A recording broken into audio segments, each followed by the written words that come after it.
Welcome students to Unit 4, which is the relationship between educational psychology and teaching and learning.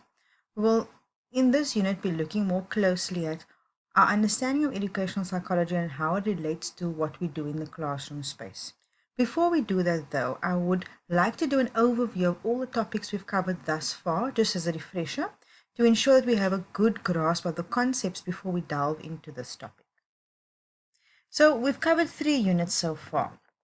As you will recall, the first was the introduction to the subject of educational psychology. We then looked at the historical development. We looked at the main theorists, what thinking was in former times on the field of educational psychology, which it may not have been called at that time. And then, of course, we looked at the different schools of thought.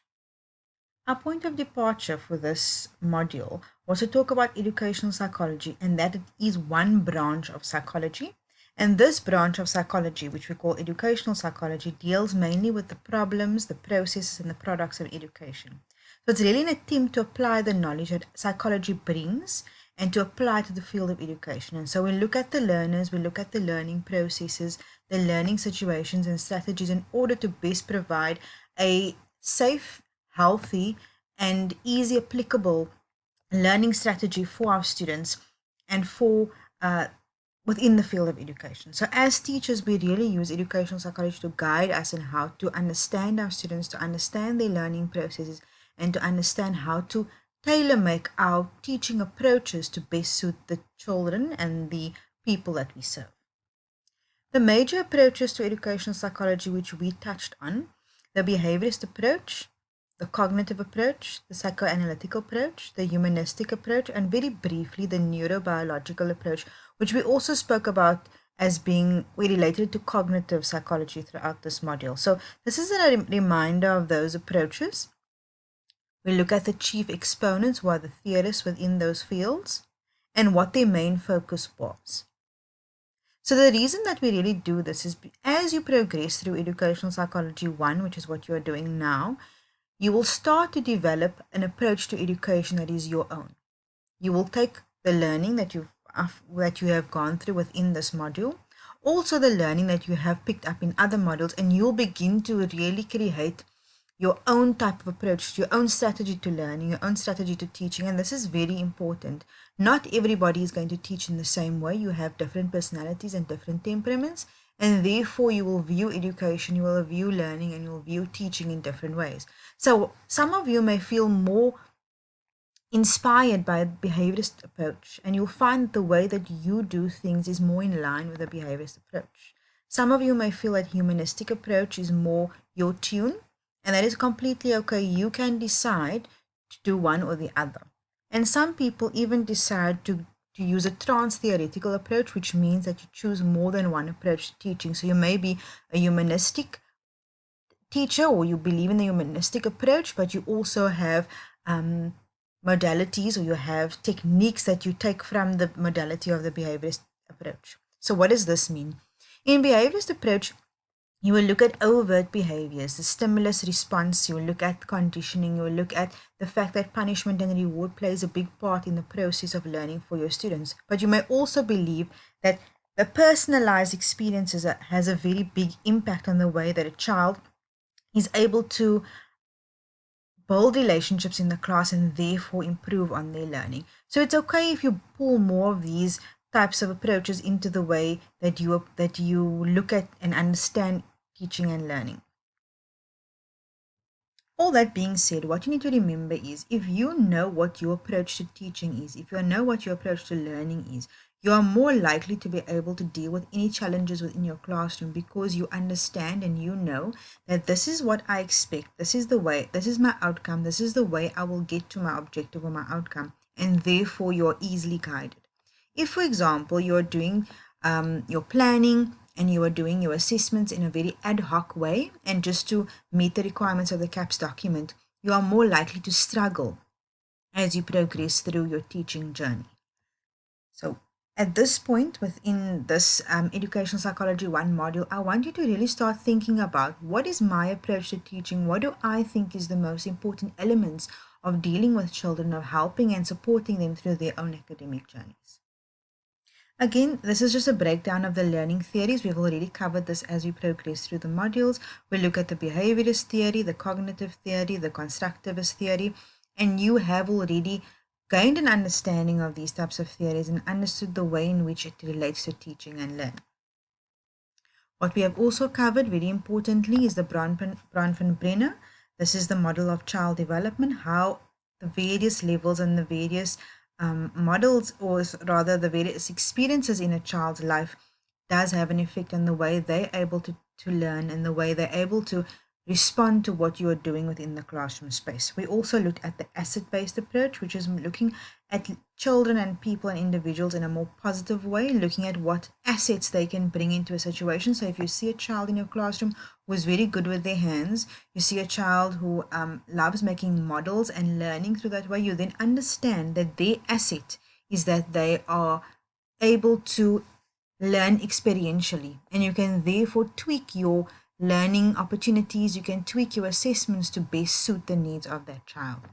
And we also looked at the social and medical model of learning, which you could talk about in terms of being a traditional versus a social model of learning. And this is also a time for you to look at where do you fall within that within the range. Do you fall within the more social learning model range or the traditional model range? And what are the pros and cons? Remember, nobody's going to tell you what is right or wrong. Your school may say we work this way, but for you it depends on what speaks to you, what speaks to your way, your approach to learning and teaching. So why have I chose to speak about the units that we've already covered before? The reason for that is that those have all laid the foundation for Unit 4.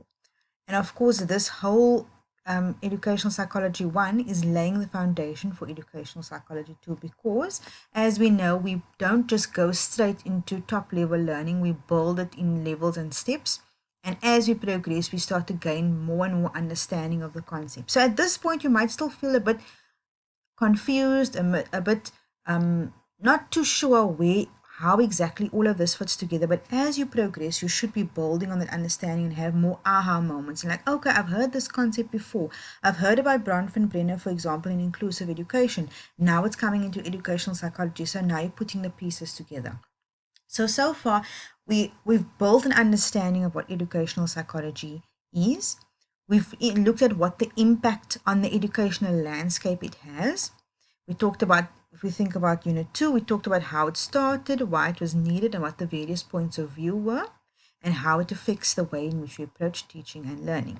So all of this has laid your foundation.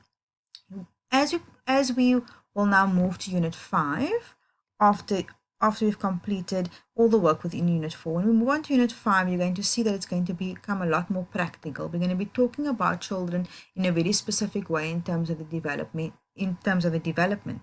But if you don't have a good grasp of all of this that we've done before, it will be more challenging for you to focus in Unit 5. And this is the reason that I've been going through what we've covered this far. So educational psychology talks about teaching and learning in very practical ways. And so we're going to look at that, what the breakdown of the educational psychology focus is in the next slide. So for the purposes of this module, we'll look at educational psychology as it impacts the teacher, the learner, the learning process, the learning environment, and the learning resources. So as you know from when we first learned about educational psychology, it does impact a lot more than this. But for the purposes of you as teachers in training, these are the elements of educational psychology that we will focus on. I want to remind you that we are not just looking at the teacher or the learner here, but we're looking at what is the relationship between educational psychology and these various components. How does it impact the way that we approach learners? How does it impact you as a teacher? Why is educational psychology so important? As you would have seen, we're going to be looking at in the next slide. I've uploaded a Word document under Unit 4, and it outlines the various characteristics and components under each of these levels that we'll be looking at.